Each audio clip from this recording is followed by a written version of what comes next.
And I think we come up with all this stuff in our head and make things to be like it's going to be so bad. You guys, you can handle big things.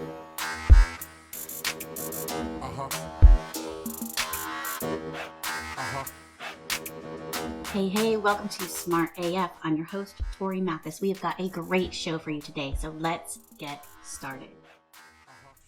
Hey guys, welcome to the show. I'm Torie Mathis, your host, and this is my buddy, Sean Mathis. Have you ever been scared? What? This is all screwed up. Is this part of it? No, it's not. It was so good. Let's keep it. Hey guys, you ever scared you're going to screw up, so you decide, I'm just going to screw this up, so I'm not going to do anything. You don't edit this out. This is going to be the best video ever. This is awesome, guys. It's perfect for what we want to talk about, too. It really is. I didn't plan this. That's awesome. You spit it out. Okay. I'm going to spit it out. So, people are so afraid of being judged. I'm afraid of being judged. I don't want it. I am afraid of screwing up. I don't want to screw up. I want to do a good job. And so that fear can be so crippling. You're so scared that something bad is going to happen, that something is going to go wrong, that you stop yourself before you even start. Man, how long did I say I was going to make videos? How many videos did I make? I made 5 or 6 and I never showed them to anybody. That's what happens. So, you guys, we've been through it, totally know. And we just did this world record, and, they made it really, really hard with the things that they required. This was a big deal. It was a really big project. It was bigger than we ever could have imagined. And, we're pretty good at taking on really big things. And you guys, stuff is always going to happen. There's going to be things that go wrong. You're going to make mistakes. You try to minimize the mistakes. How many times was I okay, what's the worst thing that could happen? What's the worst thing that could happen? And just try to kind of figure out, what would happen? Okay, what's the worst thing that could happen? Somebody go, you look stupid. Well, I don't care really about that, actually. If it does happen, you're whatever. Who are these people, making videos? People could say, you don't know what you're talking about. Well, maybe I don't. Who cares? Really, what's the worst thing? You could embarrass yourself. I embarrass myself all the time. I don't really care about that either. Maybe you're not going to like me. I don't care. When you really think about it, the worst thing that can happen really isn't that bad. And I think we come up with all this stuff in our head and make things to be it's going to be so bad. You guys, you can handle big things. I think it's just a way for people to talk themselves out of actually doing the thing. Yeah. It's really easy to psych yourself out and then just never do it. Yeah. That's why there's all kinds of books and podcasts and all kinds of things. It's just ways of motivating somebody to get out there and do it. All you got to do is do it. It sounds so simple. But when that voice in your head is just constantly, but what if this happens? Or what if this happens? Or you're not good enough for it. It's real. No, you're right. I'll do it tomorrow. The craziest part is everything in this that we thought was bad that could happen, none of that stuff happened. It was other stuff. You can't plan for what could happen, because some of the things that we thought could happen, those things didn't even matter. Things that we worked a whole bunch of time on and tried to make sure they were perfect and worded these things, nobody even, we didn't even use that. So all of this time worrying about things and thinking of what could have happened, a lot of it is wasted time, because no matter what, something is going to happen. And I know for our kids, that's hard. They're it didn't work out perfect. We shouldn't have done it with the world record. Things our parade ended up being separated. Some of the people might not count for the Guinness World Record. It doesn't matter. It's okay that it wasn't perfect. That the whole point of doing things are not to be perfect. And the amazing amount of experience that we have learned screwing shit up, you can't buy that. And it goes across the board. There'd be no museum if I didn't just say, okay, let's do it. And I almost didn't. And it took Torie to actually be no, You'll regret it. We'll regret it for the rest of our lives if we don't just actually go for it. We'll figure this out, right? Like you can. You could have went and got some job and got a steady paycheck instead of being like, nope, I'm gonna try to do this myself, and had a couple kids in the middle of all of it. So it seems hard, but it really isn't. It's like walking, one foot, then the other foot. And you just keep going. The speed at which you go may vary, but you're going to keep moving forward. I found that I think the worst thing is expectations. Yes. That is the worst thing. Like, you are better to expect nothing.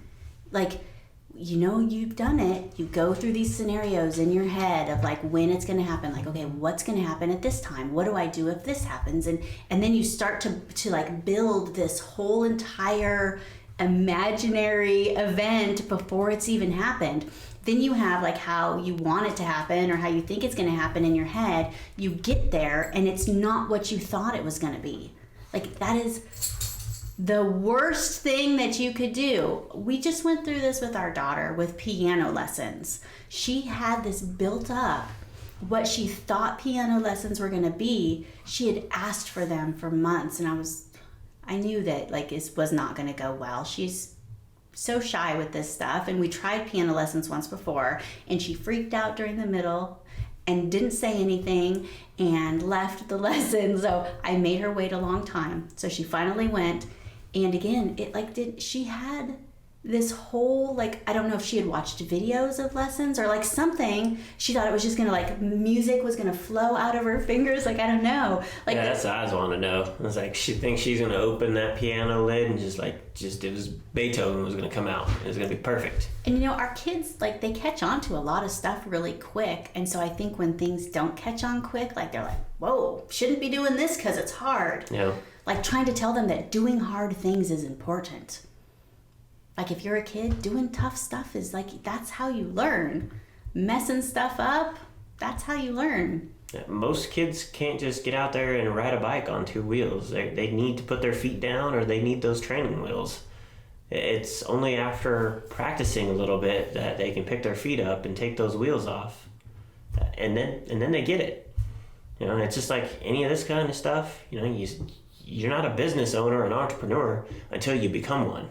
And then once you do it, you just keep getting better at it. And it's like parenting. There is no like handbook of like, on day one, you do this. Like, you're just in for a wild ride. Well, actually, there are parenting books. This is how it is. This is how it is. They and then lie. This shit's not accurate. It might have been accurate for the author, but that's not the way it is. So, I mean, you read that kind of stuff, get the, whatever it is they're saying out of it. It's like any other motivational speaker or whatever, whoever you want to listen to and watch. You can't take every word they say verbatim and apply it to your life. You just absorb what they're saying, see if anything resonates with you, if you can apply anything. But even then, it doesn't mean that it's going to work for you or it can't. You have to do it yourself. Won't. No, probably not. But that's how you figure it out. Like, that's the only way to figure it out. You got to screw stuff up and not be afraid to screw stuff up. Like, if you just go into stuff going, I know it's going to be a hot mess. I'm going to do my best. Like, you can't really expect perfection or things to go perfect, especially if you've never done it before. And you guys, none of us have done this before. And I've talked about it in other videos. Like, nobody gave us permission to do that Guinness World Record. Nobody said, Sean Mathis, you may do it. Nobody gave us permission. We just decided to go for it. We had no idea how to. We just, one step in front of the other, figured it out. Never done a Guinness record before. Never organized a parade before. Never organized an event with that many people actually involved in it before. And especially like at a location that's not our own. Like, we've done events at the museum, but we have control. Like, that's our space. Didn't know anybody that ended up being major parts of the event that made it even possible. We didn't know any of them prior to doing this. So, I mean, that was a super easy one to be like, no, I mean, we can't do this. How do we do this? How do we do any of it? There's no way of knowing any of it. But there is no way to preemptively make it perfect. Like if you're waiting to figure out like that perfect time, that you think that music's going to come out of your fingers, like that's not going to happen. Like you have to really jump in it before you're ready. I got more of the attitude of like, well, that didn't work, and move on. But if it did work, then awesome. Or if you can get something out of it, even if it's not what you originally thought, but you got something. It's like, when we talk about not going anywhere and we're just at home working or doing whatever the case may be. But then we turn around and then we do go out somewhere. We go to an event or something, and then we come back and we're like, oh, we should probably do that more often. Because we wind up meeting so many people and ended up having connections just because we went and did something that doesn't come naturally comfortable for either one of us. I don't necessarily enjoy it, depending on what it is. Right. But ultimately, every single time, it's just doing something. We're just doing it. And I mean, there's a definite benefit to it. Yeah, I think with like the Guinness thing, like as long as everybody was safe, like let's keep everybody safe. Like that was obviously, you can't wing that. But once we move beyond that, like anything else, like if some people didn't get registered, like that's okay. Like if we didn't count people, like you know what, all this stuff, like it doesn't really matter. But we gotta try to do it. Total failure? Well, that didn't work. We can either try it again, or we can be like, nah, I'm good. But I would never say like, we suck. Oh, that didn't work. We suck. Like, no, like we don't suck because we did it. Like, I don't know. Most people. You can't let that fear stop you from doing what you want to do. And I think that acting quick is part of it. Like, once you get that idea, like do the first step to make it happen. Like don't start getting in your head and start making up these fake things. Like it's not real, you guys. You can't play out these things in your head and think that that's how it's going to go, because that's just setting up these expectations that are not going to be accurate. You have to actually get out there and start putting in the work to figure out how to make it work. You cannot learn to swim by reading a book. You have to get wet. So the quicker, that you can do it, Sean found the Guinness World Record and was like across the table, hey, Torie, it's only 145. I think we could do that. I'm like, hell yeah, we could do that. And immediately you went and started the process. Within hours, the application was submitted and we were already moving forward. We're doing it now. We don't know what the hell we're doing, but we're doing it. And then I hit a wall and had to go this way, and then hit another wall and had to go this way, and it was all the way until the end. And we didn't even have a permit to actually do the parade until days before the parade. Like we had the approval, but we didn't. It was still possible that they were like, God, no, actually, we don't think this is a good idea.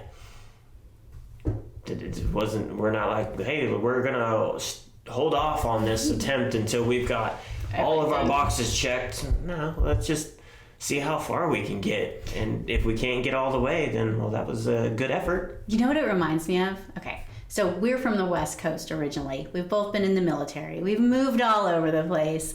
But when we had never really been to the South. And so when we originally moved to this side of the country, we moved to North Carolina. And we went and took a day trip to that sliding rock. Do you remember that? Mm-hmm. We drove hours to the sliding rock, and we were going to slide down the rock into the river. And you guys, we got like a half hour from there, and the clouds came in. We got like 10 minutes from there. Lightning. It was this humongous storm. And what did we do? We turned around and we went home. Now, if you've never been to the South, you may think, well, that makes sense. You can't go slide down a rock when it's raining, right?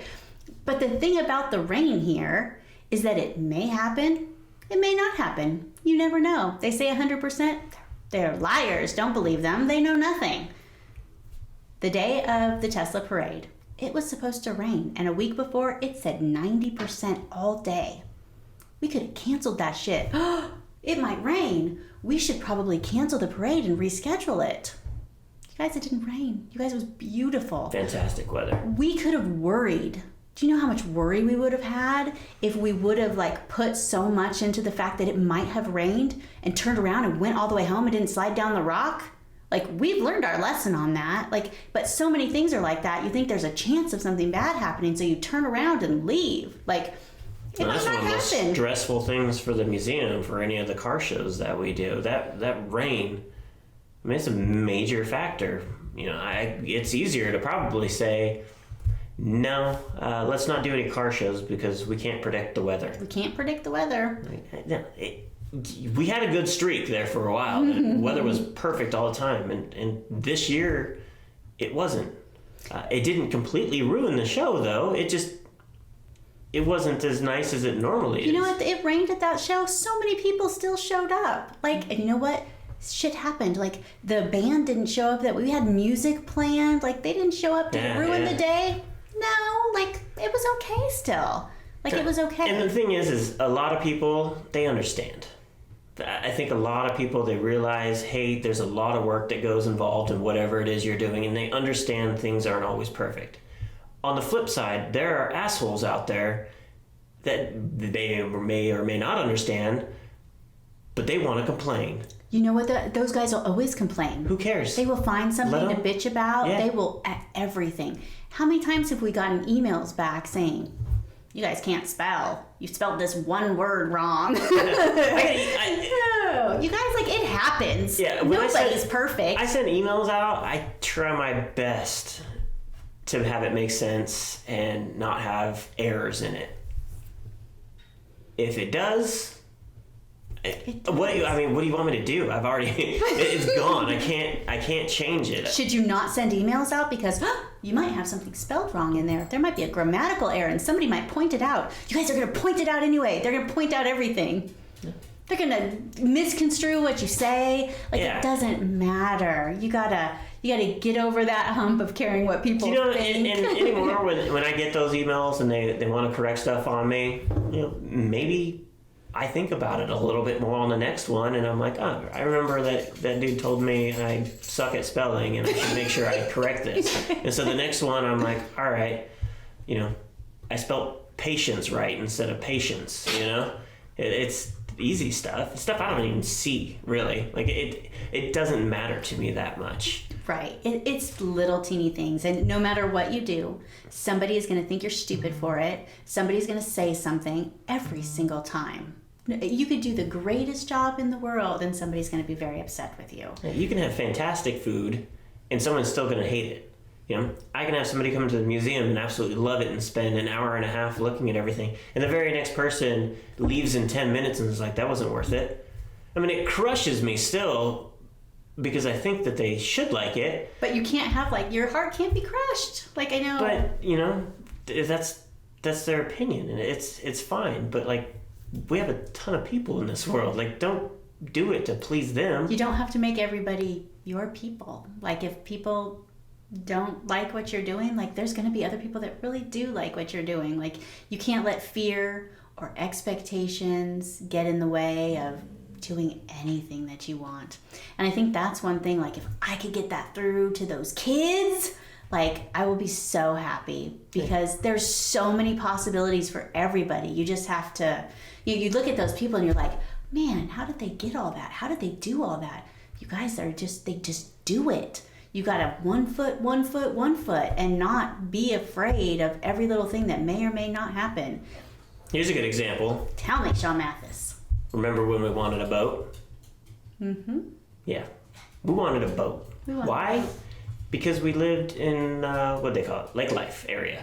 Right there, not on the lake, not quite yet at that time, but super close. And everything in that area was all about the lake. And, there was no area to just go and enjoy the lake. If you wanted to be on the lake, you had to have a boat or live on the lake. Yep. So we didn't live on the lake, so we had to get a boat. Now, I'm the type of guy, I do a lot of research on this kind of stuff. So we researched a ton of boats, did all kinds of things. Ultimately found a boat that we wanted to get. We were told by all kinds of people that was a terrible idea. You're stupid to buy a boat. And I guarantee you've heard the saying, happiest day and all that. Like, that's garbage, right? So didn't listen to it. Just in case you have not heard the saying, what is the saying? The happiest day of your life is when you buy a boat and when you sell a boat. I disagree. 100%. I actually was a little sad when we bought the boat because the shit was expensive. I didn't think that's where you were going. I was happy when we all... yeah. It was cool though, but man, it was expensive. But it was awesome the entire time. And the thing is, it's like, that was our first boat ever. And we didn't just go and get like a crappy little boat that we were like, let's run it into berms and all kinds of stuff. We didn't get like a used pontoon. No, it was a big boat, and it was cool, and it was black. And you know what? We had never driven a boat. We had never taken a boat off of a... Right. So we had issues throughout the life of having this brand new boat. I can only imagine the issues we would have had if it was a used boat. I could see that people probably get divorced over loading and unloading a boat. Like, these are times when I knew we were meant to be together forever. It was so hard to get that boat back up on the trailer. Remember how I talked about in the South that the storms come in really quick? Like, they come in so fast. Like trying to get a boat back on a trailer when the wind is blowing. So it was a single hole in the front and dual pontoon in the back, and it was all fiberglass, but the top was like a pontoon boat. But the trailer had like these rails that you had to get through the middle, and then it had the resting pods for the pod things in the back of the boat. So you had to get it on just right, and the boat's super long. And it was just like wood.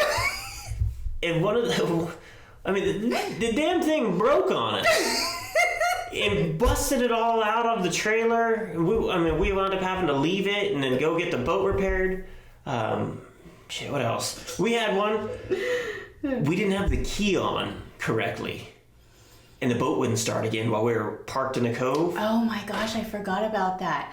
We had kids. We had everybody's kids on the boat. I got out dragging the boat to the edge. It just turned out we had to turn the key just a little. I don't know how the hell that happened. It was some like emergency thing, so I don't know. Yeah. Hilarious. Like, shit's gonna happen. But you know what? If we had the best time with that damn boat, right? Oh yeah. We had a great time. And you know what? It was not the best day when we sold our boat. Like, we sold it because we moved away from the lake, and the kids weren't. We sold it because we moved onto the lake, and the kids were no longer using the boat because we had a double dock, and the kids didn't want to wear life vests anymore. But we did end up moving away from the lake. But we went out in style, you guys. We didn't just sell our boat like we did. Watch the episode of Boat Buyers, Mooresville edition. It's the Black Widow boat that does not get chosen. Because kids should not be on a black boat. Oh my goodness. Turns out the people on that show, they had already purchased their boat. Our boat was just the one that was like, but you could have had this one. It looked like a Batmobile. You guys, reality TV's not real. No. But after that, we wound up selling it to a guy in Washington State. So, and he was happy with it. We got our usage out of it. We did. And somebody else gets to enjoy it. And I wouldn't. But you know what? We could have been like, no. They all say we shouldn't have a boat. We don't know what we're doing. You know what? We didn't know what we were doing. No. That damn boat was so much fun. I still don't really know a whole lot about boats. I don't know why it was so hard to anchor the damn thing. It seemed like it wanted to move all the time. We didn't divorce trying to put it on the trailer like crazy town. But seriously, if we would have listened to all those people that told us we were stupid, we wouldn't have had these fantastic years with a boat. And then we wouldn't have moved to the house that we had a dock that the kids got to jump off of and swing off of. Yeah, you can't listen to people, man. And then we were done with the lake and all that kind of stuff and moved on from there and don't look back. No, we didn't lose money on the boat. We went out in style. We ended up with the boat on TV. It was awesome. And the thing is, before the boat, it was a travel trailer. When we lived in Idaho, it was camping in the mountains and had the travel trailer and hauled that thing all the way to the East Coast until we took it out once. And that southern torrential downpour came. You guys, when it rains, all the bugs want to go inside, and there's a lot of bugs. It covered everything in these gigantic spiders, and then came out. Ruined stuff that was all over the place. All of our family that came in their tents and stuff all came inside the trailer with us, or they left. And not to mention, like, the area that we were camping in was near this lake that we bought the boat to go into, but it looked all the same as it did down by our house. Like, yeah, it wasn't camping. When we lived on the West Coast, we were like escaping the city to go to the woods. When we moved in onto the South and onto the East Coast, like the woods are everywhere here. So camping, like really, like we're like, why would we camp? Like our backyard is beautiful. Like we're already in like this type of environment just right where we live. So we you guys, the bugs. Yeah. The bugs. So yeah. We do talk about pivot. Like we were campers, now we're boaters. Easy breezy. Never owned a travel trailer before. Nope. Never owned a boat before. But we didn't let it stop us. And you shouldn't let any of this kind of stuff stop you either. If it's something you want to do, go do it. Worst case scenario, you fail. Then you either try again or you don't. Maybe you didn't enjoy it. Maybe you do it, you succeed, but then you find out that it makes you miserable. Would you keep doing it? I wouldn't. Stop. Every once in a while we do find stuff like even the camping. Like we weren't like, well, we bought a trailer, so we're campers anyways. No, we were like, you know what? Let's figure out how to do something else because this isn't working out now that we're on this side of the country. And you know what? That's fine. Changing is fine. And you know what? We figured it out. Why? Because we'll always figure it out. I'd still go camping. I just don't want to go camping over here because it's all the same. Like if we went back to the West Coast and went to those mountains, I'd be all for it. We're not there, so it's fine. Just keep moving along, keep stepping forward. Absolutely. So, fear, don't let it stop you. Expectations, don't let them stop you. Screwing up, don't let it stop you. Like, we're all going to screw up. Every single one of you. Me, Sean, we're going to screw up. And it's usually the people that are going to say something are the ones that are too scared to get out there and do it themselves. So, I would rather push myself and join the ones that are doing it, that are out there trying to do big things, that are failing forward. See, people always talk about having goals, but they don't specifically talk about goals as far as doing something specific. It's always, I want to break that Guinness World Record. Why not just have the goal of breaking the Guinness World Record and then taking those steps forward to meet that goal? If you don't, it's fine. But if you have that expectation of, I need to beat that Guinness World Record, and then when you don't, you're a complete miserable mess. Yeah, we never said our goal is to beat the record. It's like our goal is to attempt a world record. We just go for it. It's a goal to try to do it. So, there was no expectation there that we're, it's all or nothing. We're gonna. Because Riley thought we failed. He's like, we might not have got it. We shouldn't have done any of this. We wasted all of our time. No, buddy. This was exactly how we did it. We succeeded. We had an amazing day. We had a lot of people come together. Did it go how we thought?